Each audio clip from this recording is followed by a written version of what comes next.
E depois de 3 meses, a taxa de transmissão do coronavírus volta a crescer no Brasil. O monitoramento é feito pelo Imperial College de Londres e mostra que o índice está agora em 1,10. Isso aponta que cada grupo de 100 pessoas contaminadas transmite o vírus para outras 110 pessoas.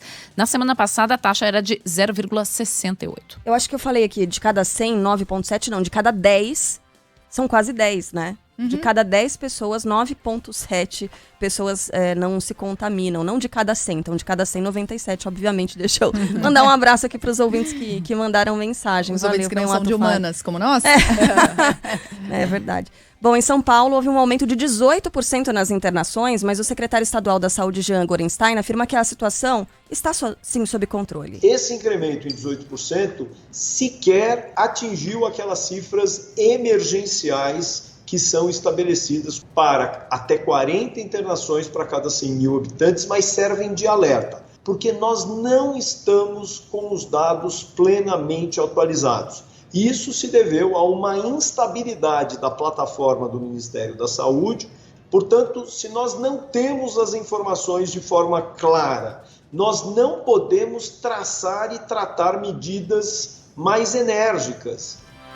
Em um dos principais hospitais particulares de São Paulo, a alta no número de pacientes internados com coronavírus chega a 80%, mas o presidente do Albert Einstein, Sidney Kleiner, diz que ainda não dá para saber se isso é uma tendência. Como nós experimentávamos aqui um platô, nós tivemos nos últimos 3, 4 meses sempre um número de leitos ocupados por Covid estável, nós não sabemos se isso é uma elevação por conta de um descuido da nossa população que pode rapidamente voltar ao platô anterior ou se isso vai ter um crescimento exponencial, assim como é descrito uma segunda onda.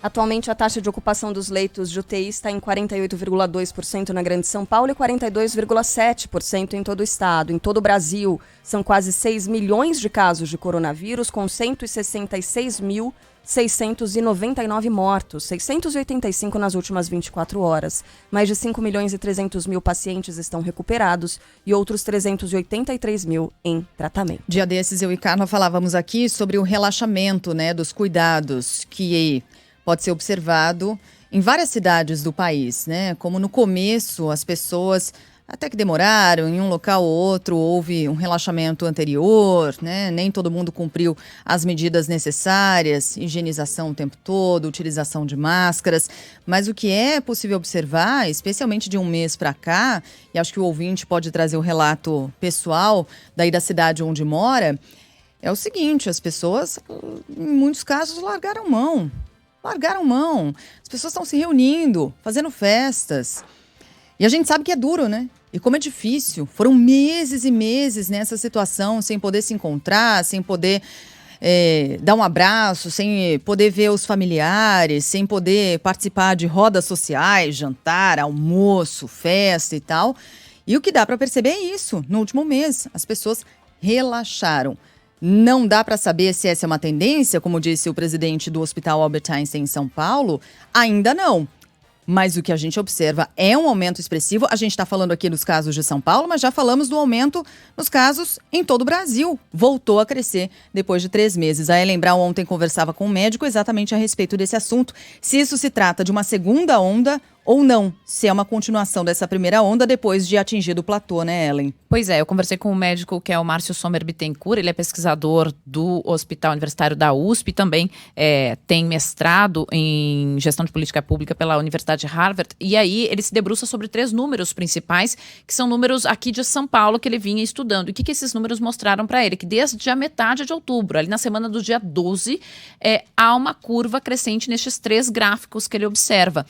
E aí a gente pergunta para ele, é uma segunda onda? Ele diz, olha, o conceito de segunda onda, ele é um pouco subjetivo, mas em geral se usa, os epidemiologistas usam, para locais que controlaram a transmissão comunitária e depois viram essa transmissão crescer novamente. O Brasil não chegou nem a controlar exatamente essa transmissão. Então o que ele lê é que parece ser um recrudescimento, ou seja, uma piora da primeira onda ainda. E aí algo muito interessante que ele nos traz é pontuar o seguinte, que ao invés de discutir, ele disse, olha, a discussão fica em lockdown, não lockdown, é uma discussão rasa e inviável a longo prazo, que está todo mundo cansado, que é o que você acaba de mencionar, né, Sheila? Ele disse assim, tem que trazer para essa discussão economistas, além dos especialistas na área médica. Por quê? Ele disse, por exemplo, um restaurante que funciona com menos pessoas, às vezes é inviável funcionar. Menos pessoas, menos horas, é inviável funcionar porque o que ele vai gastar para ficar ali aberto não compensa. Quem sabe deixar por mais horas aberto, o governo do estado, a prefeitura estuda fechar aquela rua, colocar mesas na cadeira, que é um local aberto. Na calçada. Na calçada, a cadeira na calçada, que é um local aberto de circulação de ar e por mais horas. Aí ele consegue atender mais pessoas por mais tempo e vamos ficar mais tempo neste estado de anormalidade. Outra coisa que ele pontua é o seguinte, a não volta das aulas. Ele diz, é perigoso? É perigoso. Mas já se viu que as crianças, elas têm menos sintomas. E ele disse, e o impacto econômico de fechar escolas é um impacto econômico maior do que o fechamento da economia em si. Então, talvez seria o fato de rever o fechamento de escolas, flexibilizar isso, ou seja, voltar a funcionar as escolas e, de repente, no lado do comércio, você dá rever como funciona. Enfim, são outras opções que devem ser discutidas daqui para frente. Nesse caso das escolas, a gente tem um impacto social e do desenvolvimento das crianças que é muito grande também. Aí é incalculável, né? Você não tem parâmetro para medir como é que a criança vai ficar.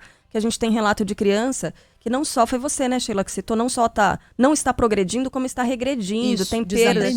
Desaprendendo, perda de repertório de vocabulário. Exatamente. E fora a evasão escolar, que vai ser imensa esse ano. Já, aqui só no estado de São Paulo, 500 mil de alunos não entregaram nenhuma atividade. A gente conversou com o Wanderson de Oliveira, que fez parte da equipe do Ministério da Saúde, né, há alguns meses, parece que foi uma eternidade, mas ele é um especialista e trabalhou no Ministério da Saúde por muito tempo e ele mesmo falava sobre isso, sobre a reabertura das escolas, que talvez seja possível essa reabertura, que ela é importante, sobretudo para crianças que estão em situações mais vulneráveis e que não têm em casa a alimentação correta, isso a gente cansa de falar também, e que muitas vezes sofrem abusos em casa, na rua, é uma criança que não tem outra ocupação que não a escola, então a escola é ali um ponto muito importante, é uma base muito importante. E aí, talvez, a política tenha que ser desenvolvida no sentido de tentar, na medida do possível, isolar essas crianças e não deixar essas crianças terem contato com os mais velhos. É difícil, é claro que é. Dificílimo. Mas manter as escolas fechadas é muito difícil Estava também. tentando lembrar, o Ricardo Paes de Barros, é um matemático super respeitado no Brasil,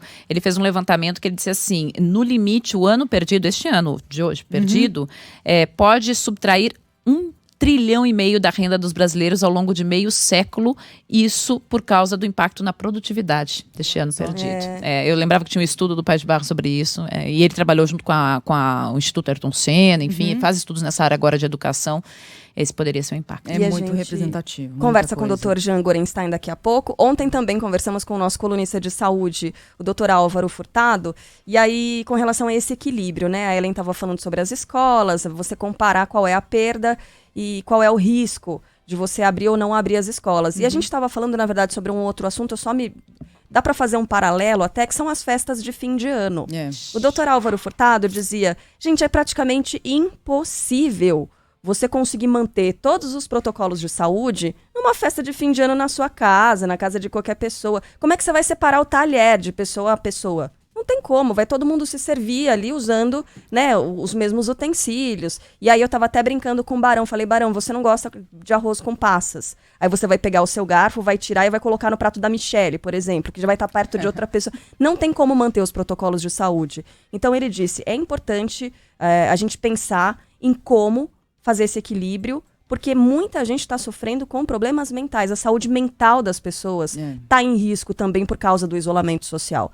Então é chegar nesse equilíbrio, é fazer uma visita de fora, os idosos estão em casa, passa ali na rua, dá uma buzinada, né, tá de carro, enfim, pega um ônibus, vai até a porta da casa da pessoa e mantendo essa distância. Isso é importante, dá para visitar, mas não vai ser uma visita normal. Pois é, os psiquiatras falam que esse caso de aumento das doenças mentais deve representar a terceira onda do coronavírus, seriam os efeitos nas doenças mentais. Mas a gente vai falar mais sobre esse assunto já já.